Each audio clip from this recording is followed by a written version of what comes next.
Hello friends, good evening. मैं रविंद्र जैन आपका स्वागत करता हूं एंजल मैथ्स कंपटीशन में। फ्रेंड्स, आज की वीडियो का क्वेश्चन स्टार्टिंग करने जा रहे हैं क्वेश्चन नंबर 123 से। तो देखिए क्वेश्चन नंबर 123, एक शहर की जनसंख्या 64,000 है और वह 10% प्रतिवर्ष बढ़ती है, तो 3 वर्ष के बाद शहर की जनसंख्या क्या होगी। देखिए बहुत ही प्यारा कॉन्सेप्ट है। दी गई जनसंख्या है 64,000 और प्रतिवर्ष 10% बढ़ जाती है। तो देखिए जैसे कि मैंने आपको परसेंट में बताया था और कंपाउंड इंटरेस्ट में भी बताया है मैंने कि 10% को हम कैसे लिख सकते हैं, 10% का बटे 100 ऐसे लिख सकते हैं, 10 ही कम 10 दाम 100।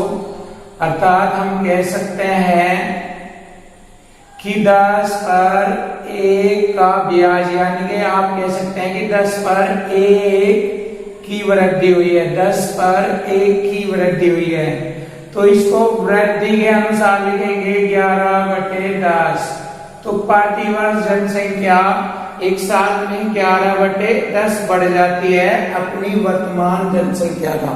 तो इस प्रकार 3 वर्ष बाद शहर की जनसंख्या कितनी हो जाएगी। देखिए पहले वर्ष 11/10, दूसरे वर्ष भी 11/10 और तीसरे वर्ष भी 11/10।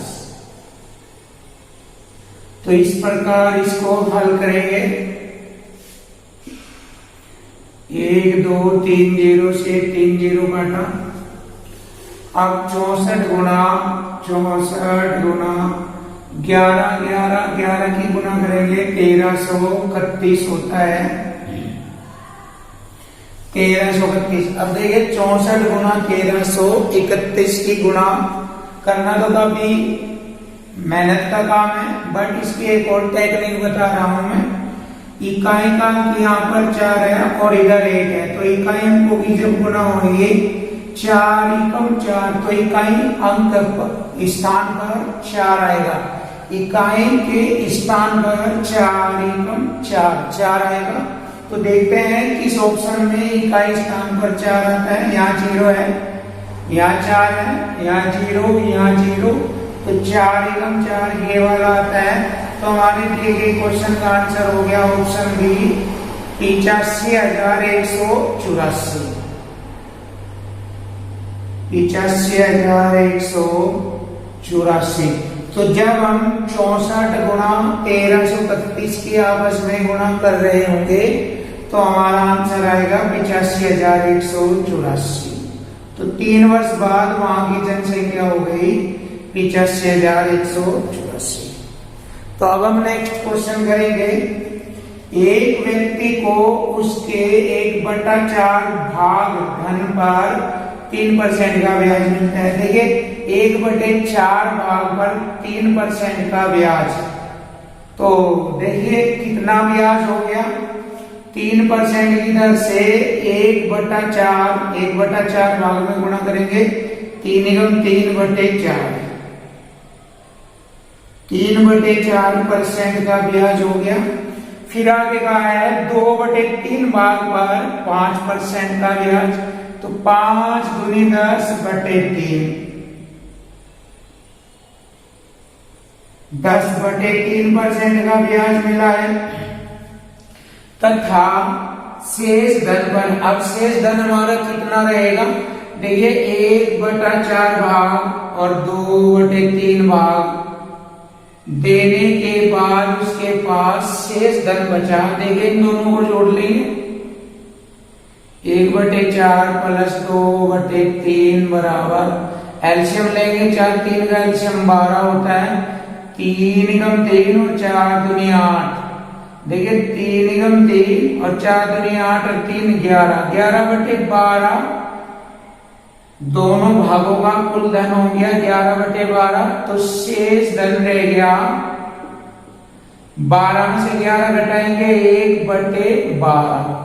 तो इस शेष धन को वह 11% ब्याज पर देता है।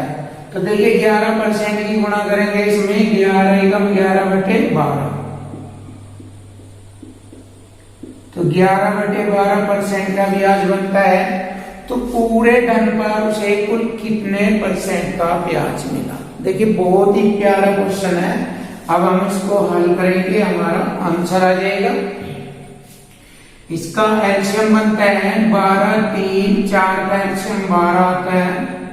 4 के 12 3 बार और 3 के 9% प्लस 3 चौक 12 और 4 9 40% प्लस 12 एकम 12 एक की गुना 11 में करेंगे 11 एकम 11%। अब हम सभी को जोड़ लेंगे। देखिए 11 9 20 और 40 60% के बटे 12 और 12 बन जाए 60। तो इस प्रकार हम कह सकते हैं 5% का ब्याज मिलेगा। तो दिए गए क्वेश्चन का आंसर हो गया 5%। ऑप्शन बी है 5। नंबर 125 वर्ष 2008 में 31% कर्मचारी टैक्स का भुगतान करते हैं। टैक्स न देने वाले कर्मचारियों की संख्या 20,700 है।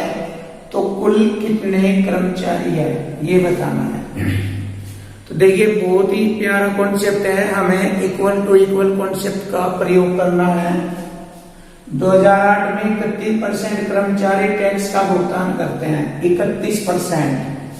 और जो टैक्स का भुगतान नहीं करते हैं वे 100% में से 31% घटाएंगे तो 69% होते हैं। जो टैक्स का भुगतान नहीं करते 69% कर्मचारी है। और यहाँ पर लिखा है कि टैक्स न देने वाले कर्मचारियों की संख्या 20,700 है। तो हो गया इक्वल टू इक्वल। टैक्स न देने वाले 69% है और टैक्स न देने वालों की संख्या है इसके बराबर 20,700। तो कुल कितने कर्मचारी हैं। देखिए यहाँ से जैसे हम इसको हल करेंगे तो हमारे कुल कर्मचारियों की संख्या प्राप्त हो जाएगी। अब देखिए 6 के 18 9 के 27 यानी के 69 से ये 207 3 बार कटता है और 2 0 ये लगेगी 300 बार हो गया और परसेंट के 2 0 ये। तो इस प्रकार कुल कर्मचारियों की संख्या हो गई 30,000। तो देखिए क्वेश्चन का आंसर ऑप्शन सी है 30,000। अब हम नेक्स्ट क्वेश्चन करेंगे। एक कर्मचारी का भत्ता उसके मूल वेतन का 165% है। देखिए भत्ता होता है जैसे कि एक कर्मचारी को हाउस का, घर का, मकान का, वाहन का, लंच का, इस तरह से एक्स्ट्रा पैसा मिलता है यात्रा का, तो उसको बोलते हैं भत्ता। तो उसके मूल वेतन का 165% है। तो देखिए भत्ता 165% है तो उसका मूल परसेंट जो हो गया वेतन वो 100% होता है। तो 100% में मूल वेतन का भत्ता 165% जोड़ लेंगे तो 265% हो जाता है उसका वेतन प्लस भत्ते सहित। वेतन प्लस भत्ते सहित हो गया उसका 265%। 100 मूल परसेंट वेतन माना जाएगा और 165% उसका भत्ता, तो हो गया 265%। यदि उसे कुल वेतन 11,925 मिलता है, ये अब कुल वेतन हो गया उसका, मूल वेतन प्लस भत्ता मिलाकर कुल वेतन हो जाता है। तो हमारा इधर कुल वेतन हो गया 11,925। देखिए 11,925। तो इस प्रकार हम कुल वेतन से कुल वेतन को काटेंगे तो उसका मूल वेतन आ जाएगा। देखिए 265 से हम इसको काटते हैं तो यह 45 बार कटता है पूरा और परसेंट की 2 0 ये लगाएंगे तो इस प्रकार उसका मूल वेतन हो गया 4500 रुपये। ऑप्शन सी है 4500 रुपये। Question number 127। एक शहर की जनसंख्या 3,11,250 है। महिलाओं और पुरुषों का अनुपात 43:40 है। महिलाएं 24% शिक्षित है, पुरुष 10% निरक्षर है। तो शहर में शिक्षितों की संख्या क्या है? देखिए बहुत ही अच्छा क्वेश्चन है। अब हम इसको इक्वल टू इक्वल कॉन्सेप्ट से हल करेंगे। शहर की कुल जनसंख्या है 3,11,250, जिसमें वोमेन और मैन यानी कि महिलाएं और पुरुषों का अनुपात 43 और 40 है। तो देखिए यहां से हम इक्वल टू इक्वल करेंगे। सबसे पहले मैंने यहां तक लिखा है। अब देखिए यहां से मैं महिलाओं की और पुरुषों की संख्या ज्ञात करूंगा। सबसे पहले देखिए टोटल जनसंख्या 3,11,250 और टोटल हमारा है 43 और 40 83। अब 83 से इसको हम काटेंगे 3750 बार कटेगा ये पूरा 3750 बार। जैसे हम इसमें पुरुषों में और महिलाओं में इसकी गुना करेंगे तो हमें पुरुषों की और महिलाओं की अलग अलग संख्या प्राप्त हो जाएगी। देखिए गुना करते हैं, 1 0 और 1 0, 2 0 हो गई। 4 पंजे 20 हासिल 2, 4 7 28, तो 30 हासिल 3, 4 के 12, 3 15। 1.5 लाख हो गई पुरुषों की जनसंख्या। अब 3,11,250 में से 1.5 लाख पुरुषों की जनसंख्या घटाएंगे तो महिलाओं की जनसंख्या आ जाएगी 1,61,250। देख लीजिए 3,11,250 में से 1.5 लाख घटा दीजिए, 1,61,250 महिलाएं हैं। अब हमें कुल शिक्षितों की संख्या ज्ञात करनी है। देखिए महिलाएं हैं 24%,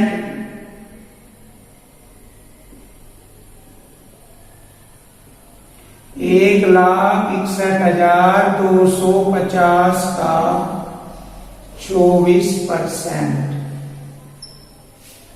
देखिए 25 चौका 100 और 25 छिके 150, 11 बच गए हो गए 100, 12 25 चौका 100, 25 पंजे 100, 25 0।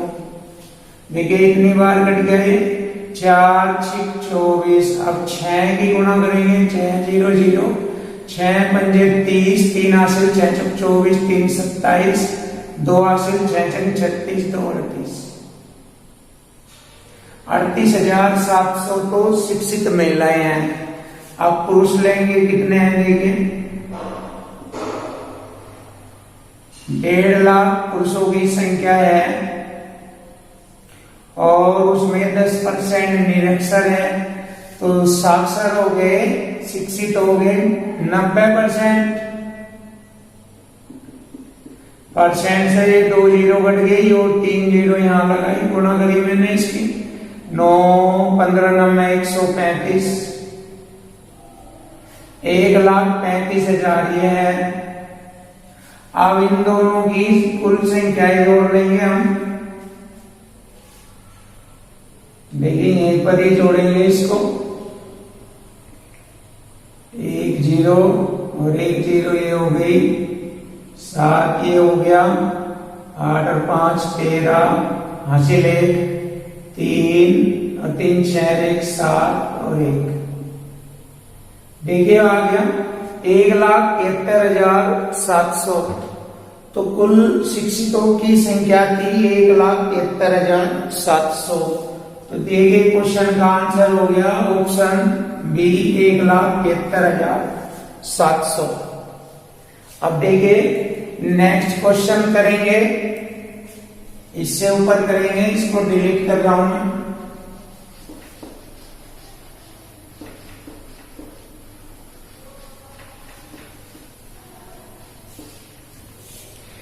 यह क्वेश्चन भी बहुत ही अच्छा है। क्वेश्चन नंबर 128, एक परीक्षा में ए को बी से 25% अंक अधिक मिलते हैं। देखिए ए को बी से 25%, बी को अगर 100 मिल रहे हैं तो ए को 25% अधिक मिलते हैं।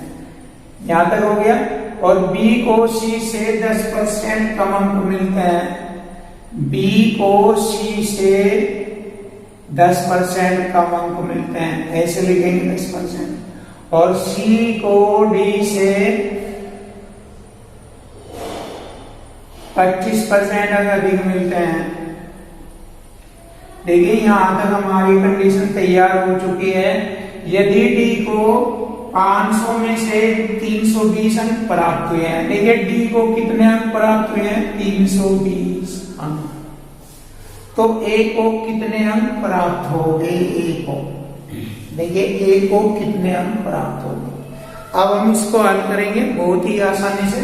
देखिए छोटा करेंगे, सरल करेंगे। 25 पंजे 125, चौका 100, छोटा करा 10 9 90 और 10 दाम 100। 25 पंजे और 25 चौका 100, छोटा किया। अब देखिए यहां पर ये खाली पोजीशन है। इस 4 से इस वाली संख्या से इसको भर देंगे। इससे ये एक कॉन्सेप्ट है इस तरह से, या फिर जेड पोजीशन से भी कर सकते हैं। देखिए 4 से इसको भरेंगे, ये आसान है आपके लिए। और इसी से इस स्थान को भरेंगे, सामने वाली संख्या को उसी से भर देते हैं। देखिए 10 यहां लिखेंगे और इधर 9, इधर हो गया हमारा 5 और इधर 5। अब देखिए इनकी सभी की गुणा करेंगे। 5 पंजे 25 90 225, एक आ गया। 5 चौक 20 90 180 बी का आ गया। 5 चौक 20 दाम 200 सी का। 50 चौक 16 दाम 160 बी का। अब ये ए बी सी डी के अनुपातिक मान है। अब हम इक्वल टू इक्वल कॉन्सेप्ट से हल करेंगे। देखिए 16 दूनी 32, 2 बार कटा। इक्वल टू इक्वल कॉन्सेप्ट से ए को कितने अंक प्राप्त हुए? ए के इस अनुपातिक मान में इस 2 की गुणा करेंगे। 225 दूनी 450, तो ए को 450 अंक प्राप्त हुए। तो हमारे दिए गए क्वेश्चन का आंसर हो गया ऑप्शन बी 450। क्वेश्चन नंबर 129 बहुत ही प्यारा क्वेश्चन है, इसको अच्छी तरह से समझिए। एक संख्या को 22.5% बढ़ाया जाता है। देखिए 22.5%, पहले इसको हल करेंगे। देखिए 22 दूनी 44 और 1 45/2 और परसेंट की 2 जीरो, इसको ऐसे लिख लेंगे 45/2 परसेंट की 2 जीरो। अब इसको और सरल करेंगे। देखिए 5 9 45, 5 चौक 20, 40 बार कटेगा। अब देखिए इसको बढ़ाए हुए प्रतिशत के अनुसार लिखेंगे। इसको 40 बार कितने की वृद्धि हो रही है? 9 की। तो इसको बढ़ाने के बाद ऐसे लिखेंगे 40 पर 9 49/40। इस प्रकार वृद्धि के अनुसार ऐसे लिखते हैं इसको, तो वह 98 हो जाता है। हमारा हो गया 49/40 और वह हो जाता है 98। देखिए इक्वल टू इक्वल कॉन्सेप्ट से हल किया। अब इसको हल करेंगे तो संख्या क्या है ये मालूम हो जाएगा। 49 दूनी 98 और 40 दूनी 80। तो इस प्रकार हमारी संख्या हो गई 80। तो दिए गए क्वेश्चन का आंसर ऑप्शन सी है 80। अब हम नेक्स्ट क्वेश्चन हल करेंगे। दूध का मूल्य 20% बढ़ गया। देखिए 100 था, 20% बढ़ जाने के बाद 120 हो जाता है। अब देखिए आगे बढ़ेंगे तो दूध की खपत में कितने % की कमी की जाए कि दूध पर खर्च ना बढ़े। तो मैंने इस तरह का क्वेश्चन पहले वीडियो में पढ़ाया है, इस तरह के क्वेश्चन। तो आपको देखिए वृद्धि करने पर खपत में कमी करने की बात कर रहा है और पूछ रहा है कि क्वेश्चन में कि दूध पर खर्च ना बढ़े। ऐसा उसने कहा है कितने परसेंट की कमी की जाए कि दूध पर खर्च ना बढ़े। तो ऐसा क्वेश्चन मैंने पढ़ाया था, ये मैंने ये बताया था कि जितनी वृद्धि हो जाएगी उतने की कमी कर देंगे तो हमारा प्रतिशत कमी आ जाएगा। देखिए इसको सरल करेंगे, 20 पंजे 100, 20 ठीक है 120। देखो 5 पर 6 हो गया यानी कि 1 बढ़ गया। अब हम जितना बढ़ा है उतना ही हम कम कर लेंगे। देखिए 1 की कमी कर लेंगे तो लिख लेंगे 6 पर कितना कम हो रहा है, ये 6 से 5 हो गया, 1 की कमी होगी 1। तो इस प्रकार हमारी भिन्न संख्या बन गई 1/6 और 1/6 को मैंने बताया है 16 सही 2/3%। तो उसकी खपत में 16 सही 2/3% की कमी होगी, तभी दूध पर कोई खर्च नहीं बढ़ेगा। तो हमारे दिए गए क्वेश्चन का आंसर हो गया 16 सही 2/3, ऑप्शन डी। Question number 131। एक कॉलेज में 40% छात्रों को समूह ए में रखा गया। देखिए समूह ए में 40% छात्रों को रखा गया।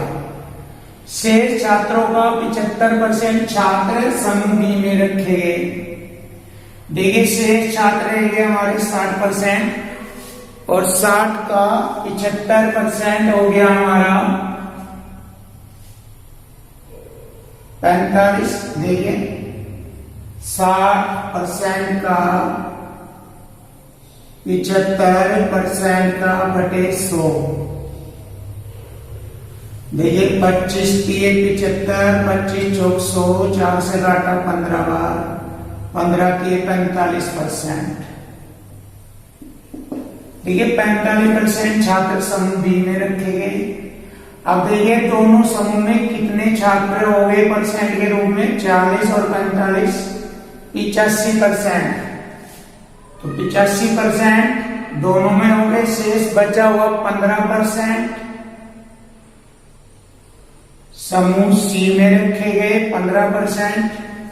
और क्वेश्चन में कहा है और शेष 12 छात्रों को समूह सी में रखा, तो कुल छात्रों की संख्या। देखिए यहां से हम इक्वल टू इक्वल कॉन्सेप्ट से हल करेंगे। शेष छात्र हमारे 15% है जो समूह सी में रखे गए हैं, और यहाँ कह रहा है शेष सी समूह में रखे गए छात्रों की संख्या 12 है। तो हो गया equal to equal concept. Percent से 2 जीरो यहाँ लगाएंगे और इस 15 से इसको भाग करेंगे। 15 8 120, 1 जीरो ये बचेगी यहाँ लिखेंगे। तो इस प्रकार कुल छात्रों की संख्या हो गई 80। ऑप्शन सी है 80। अब नेक्स्ट क्वेश्चन बहुत ही प्यारा और अच्छा क्वेश्चन है, देखना। एक बगीचे में 60% पेड़ नारियल के हैं। देखिए 60% का बटे 100 लिखेंगे, नारियल के हैं। और नारियल के पेड़ों की संख्या का, इसी की संख्या का 25% का बटे 100 आम के पेड़ हैं। और आम के पेड़ों की संख्या का 20% पेड़ सेब के हैं, इनका 20% पेड़ सेब के हैं। यदि सेब के पेड़ों की संख्या 1440 है, अब सेब के पेड़ों की संख्या 1440 है, हो गया। देखिए इक्वल टू इक्वल। तो बगीचे में कुल कितने पेड़ है, अब इसको हल कर लेंगे, आंसर आ जाएगा। देखिए कैसे, 20 के 60, 20 पंजे 100, 25 चौक 100, 20 पंजे 100, 3 से इसको काटूंगा, 3 चौक 12, 2 3 अट्ठे 24, 1 जीरो। अब यहाँ 5 चौक 20 पंजे 100, 100 की गुणा यहाँ करेंगे 480 में, 2 जीरो और आ जाएगी। तो इस प्रकार बगीचे में कुल पेड़ों की संख्या थी 48। नंबर 133। एक चुनाव में 3 उम्मीदवार है, पहले को 40% वोट, दूसरे को 36% वोट। देखिए पहले को 40, दूसरे को 36, दोनों को कितने मिल गए, 40 36 76%, 40 36 76। तो तीसरे को 24% मिलेगी, क्योंकि 100 में से 76 घटा देंगे, 24% रहेंगे, ये तीसरे को मिलेगी। यदि कुल वोट 36 36,000 है। यदि कुल वोट 36,000 है तो तीसरे उम्मीदवार को कितने वोट मिले? देखिए कुल वोट है 36,000, तो तीसरे उम्मीदवार को कितने वोट मिले यही तो मालूम करना है। जैसे कि हमें पता पहले को 40, दूसरे को 36, तो तीसरे को 24% मिलेंगे। अब इसको हल कर लेंगे। देखिए परसेंट से 2 जीरो और 1 जीरो ये लगाई, 24 छिक्के 144 हासिल 14, 24 के 72 और 14 86। तो देखिए तीसरे उम्मीदवार को वोट मिले 8,640, ऑप्शन बी। अब नेक्स्ट क्वेश्चन हल करेंगे। 1975 में कलर का वार्षिक वेतन 3660 रुपए था। यह वेतन 1974 के वार्षिक वेतन से 20% अधिक था। जैसे कि मैंने बताया था जब परसेंट अधिक आ जाए तो 100 में जोड़कर लिखते हैं, तो 120% के बराबर हो गया 3660 रुपए। देखिए इक्वल टू इक्वल कॉन्सेप्ट से हल किया तो 1974 में उसका वेतन कितना था। देखिए इसको हल करेंगे, परसेंट से मैंने 2 जीरो ये लगा दी। अब इसको हल करेंगे 1 जीरो से 1 जीरो, 12 के 36, 6 में मानी नहीं चलेगी 0, 12 पंजे 60 और ये 0। तो इस प्रकार हमारे क्वेश्चन का आंसर हो गया 3050 रुपये। ऑप्शन बी है 3050 रुपये।